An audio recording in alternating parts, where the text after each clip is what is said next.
রাষ্ট্র সংস্কারের দলের ৩১ দফা বাস্তবায়নে কুমিল্লার লাকসামে জনসভা করছে বিএনপি। সেই খবরটি আপনাদেরকে জানিয়ে দেব। শাহনওয়াজ বাবলু সবশেষ তথ্য নিয়ে আমার সঙ্গে যুক্ত হয়েছেন। বাবলু, সবশেষ জনসভার সার্বিক যে পরিস্থিতি সেটি সম্বন্ধে জানতে চাইব। বিএনপির যে সকল নেতাকর্মীরা রয়েছেন তারা এই জনসভা থেকে কি প্রত্যাশা করছেন?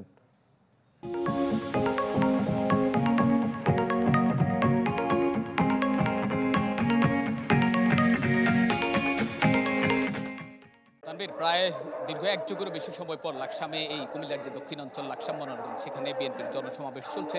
বিএনপি মহাসচিব মির্জা ফখরুল ইসলাম আলমগীর এখানে উপস্থিত রয়েছেন। কিছুক্ষণ আগে তিনি এই সমাবেশস্থলে যোগ দিয়েছেন। তিনি বক্তব্য রাখবেন কিছুক্ষণ পর।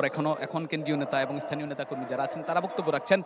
আপনি দেখতে পাচ্ছেন বিপুল সংখ্যক নেতাকর্মী এখানে এসে এই যে লাকসাম যে স্টেডিয়াম আছে সেখানে অংশ নিয়েছেন। বিশেষ করে লাকসামের যে প্রান্তিক মানুষ, যেই নেতাকর্মী ছাড়াও প্রান্তিক সাধারণ মানুষ অংশ নিয়েছেন। এছাড়া বিভিন্ন সম্প্রদায়ের মানুষকে আমরা দেখেছি অংশ নিয়েছেন, নারী পুরুষ সবাই এখানে অংশ নিয়েছেন। তারা বলছেন যে স্বপ্নের বাংলাদেশ বিনির্মাণের জন্য বাংলাদেশের ছাত্র জনতা জীবন দিয়েছে, সেই স্বপ্ন যাতে বাস্তবায়িত হয় এবং সেই জন্য তারা একটা গণতান্ত্রিক পরিবেশে নির্বাচনের দাবি জানাচ্ছেন। পাশাপাশি বলছেন দীর্ঘ সময় ধরে এই এলাকার মানুষ, বিশেষ করে বাংলাদেশের যারা মানুষ আছেন যারা ভোট থেকে বঞ্চিত হয়েছেন, তারা যাতে ভোটাধিকার প্রয়োগ করতে পারেন সেই প্রত্যাশা করছেন।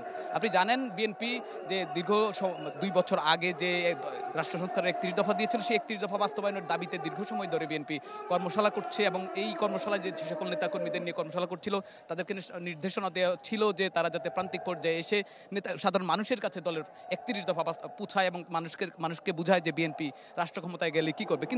কিন্তু আজকে আমরা দেখতে পেয়েছি যে সেই প্রান্তিক মানুষকে বোঝানোর জন্য, প্রান্তিক মানুষকে দলের 31 দফা বাস্তবায়নের যে প্রতিফলন সেটা জানার জন্য বিএনপি মহাসচিব নিজে এসেছেন। তিনি কিছুক্ষণ পর এখানে যে জনসভা রয়েছে সেখানে বক্তব্য রাখবেন।